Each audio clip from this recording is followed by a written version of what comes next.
പുതിയൊരു വീഡിയോയിലേക്ക് സ്വാഗതം. കേരള ബ്ലാസ്റ്റേഴ്സ് നാളെ ശക്തരായിട്ടുള്ള ചെന്നൈയിൻ എഫ്.സിയെ നേരിടാനായിട്ട് പോവുകയാണ്. ടീമിനെ സംബന്ധിച്ച് എന്തുകൊണ്ട് നാളത്തെ മത്സരം അതിനിർണായകമായിട്ടുള്ള മത്സരം തന്നെയാണ്.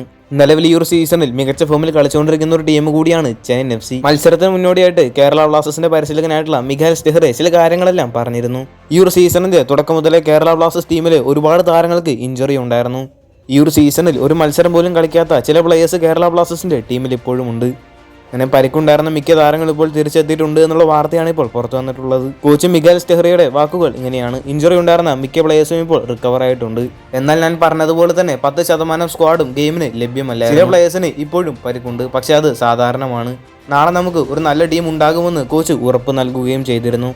ക്യാപ്റ്റൻ അഡ്രിയൻ ലൂണ വ്യക്തമാക്കിയ ഒരു കാര്യമായിരുന്നു, കഴിഞ്ഞ കുറച്ച് മത്സരങ്ങളായിട്ട് എതിർ ടീമുകൾ ഞങ്ങൾക്കെതിരെ വളരെ ഈസി ആയിട്ടാണ് ഗോൾ സ്കോർ ചെയ്യുന്നത്. എതിർ ടീമുകൾക്ക് ഗോൾ നേടാനായിട്ട് അല്പം ബുദ്ധിമുട്ടുള്ള ഒരു ടീമായി മാറുക എന്നതാണ് ഞങ്ങളുടെ ലക്ഷ്യം. എല്ലാ ടീമുകളും ഈ ഒരു മോശം സിറ്റുവേഷനിലൂടെ കടന്നു പോകും, പക്ഷേ ടീമിലെ പ്ലേയേഴ്സിന്റെ കോൺഫിഡൻസ് നിലനിർത്തുക എന്നതാണ് പ്രധാനപ്പെട്ട കാര്യം. വരുന്ന മത്സരങ്ങളിൽ ഞങ്ങൾ ശ്രദ്ധ കേന്ദ്രീകരിക്കേണ്ടതുണ്ട് എന്നും അദ്ദേഹം പറഞ്ഞിരുന്നു. അടുത്തൊരു കാര്യം, ടീമിൽ ഇഞ്ചുറിയിൽ നിന്നും റിക്കവർ ആയ പ്ലേയേഴ്സ് ആരൊക്കെയാണ് എന്ന് നോക്കാം. ഇഷാൻ മണ്ഡിത, ബ്രൈസ് മിറാണ്ട, സൗരവ് മണ്ഡൽ, പ്രബീർ ദാസ്, ഐബൻ ദോഹ്ലിംഗ്, സച്ചിൻ സുരേഷ്, അമാവിയ, അസർ, ഐമൻ എന്നീ താരങ്ങളെല്ലാം പരിക്കിൽ നിന്നും മുക്തനായിട്ടുണ്ട്. അതുകൊണ്ട് തന്നെ ഈ പ്ലേയേഴ്സ് വരുന്ന മത്സരങ്ങളിൽ അവൈലബിൾ ആകുമെന്ന കാര്യം ഉറപ്പാണ്.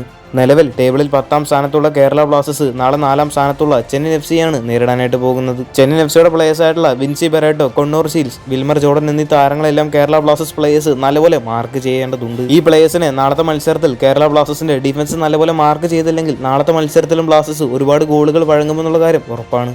നാളത്തെ മത്സരത്തിലും കേരള ബ്ലാസ്റ്റേഴ്സിന്റെ ഡിഫൻസ് അല്പം മെച്ചപ്പെട്ട രീതിയിൽ കളിക്കുമെന്നാണ് പ്രതീക്ഷിക്കുന്നത്. കൂടുതൽ ഐഎസ്എല്ലുമായിട്ടും കേരള ബ്ലാസ്റ്റേഴ്സുമായിട്ട് ബന്ധപ്പെട്ട വാർത്തകളെല്ലാം അറിയാനായിട്ട് ചാനൽ സബ്സ്ക്രൈബ് ചെയ്യുക. അടുത്തുള്ള ബെൽ ഐക്കൺ ഓപ്ഷൻ എനേബിൾ ചെയ്യാൻ മറക്കരുത്. അടുത്തൊരു വീഡിയോ ആയിട്ട് നമുക്ക് വീണ്ടും കാണാം.